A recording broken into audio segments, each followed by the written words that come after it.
Ilara and Elias were identical twins, bound not only by blood but by a powerful psychic link. From the moment they were born, they shared thoughts, feelings, and sensations. It was a beautiful, terrifying connection. They knew each other's deepest fears and wildest dreams, a constant, silent conversation playing out within their minds. This intimate bond made them inseparable, a single entity inhabiting two bodies.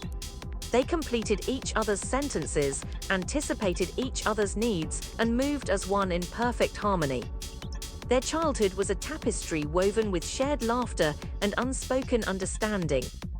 However, as they grew, a subtle shift began to occur. Elias, once the sunny, optimistic twin, started to harbor a darkness within. His thoughts, once bright and cheerful, now held shadows. Ilara felt it first as a cold dread, a dissonant note in their usually harmonious melody. At first, she dismissed it as a phase, a temporary blip in their shared consciousness. But the darkness persisted, growing stronger, more malevolent. She felt a constant pressure, a chilling influence warping his thoughts and intentions. It felt like a parasite slowly consuming Elias from within. He became increasingly withdrawn, his sunny disposition replaced by a brooding silence. His laughter grew rarer, replaced by a chilling smirk that chilled Ilara to her very core. The change in Elias was dramatic. He became manipulative, his words laced with a subtle venom. He would whisper suggestions into their shared consciousness, insidious plans for revenge on people who had wronged them, or even innocent people who simply annoyed him. These were ideas Ilara would have never conceived of. They were foreign, terrifying concepts. He'd twist her thoughts, making her doubt herself, question her sanity. She felt him trying to control her actions, to force her to carry out his dark designs. The shared consciousness, once a source of comfort and connection, became a battleground. Ilara fought back, desperately trying to resist Elias' growing influence. She clung to her own identity, her own sense of self. She tried to drown out his voice in a sea of positive thoughts, happy memories, anything to break his hold. But he was persistent, relentless in his pursuit of dominance. He reveled in the struggle, finding perverse pleasure in the fight for their shared consciousness. He played with her emotions, toying with her fear and uncertainty. Their shared world, once a sanctuary of unity, had become a terrifying cage. The struggle intensified, manifesting physically. Elias' actions became increasingly erratic.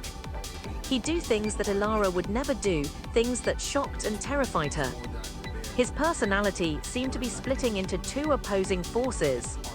Their mirrored bodies were now a battlefield of competing wills. They were two people sharing one body and one mind. This dual existence began to take its toll on their physical health. Ilara was constantly exhausted, her body weakened by the constant mental battle. Sleep became a battlefield, a struggle for dominance between the conflicting consciousnesses. The boundary between their minds started to blur. She began to experience his darker urges, his violent impulses. It was like being two people fighting for control of a single vessel. He was eroding her sense of self, her individuality threatened with complete annihilation. She feared she was losing herself, becoming him. His voice became louder, more assertive, and the fight for dominance had become a matter of survival. Who would claim this shared body and consciousness? The only certainty was that Ilara had to prevail. If he succeeded, it would mean the complete erasure of her being. Ilara, with the help of a wise old therapist specializing in psychic disorders, began to identify their shared experiences and memories, separating them from the insidious influence of Elias' malevolent thoughts.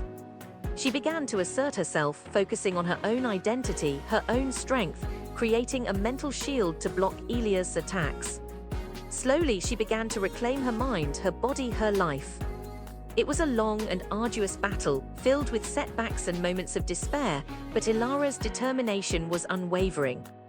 The fight for her consciousness was a fight for her very existence. The eventual resolution involved more than just mental strength. It involved understanding.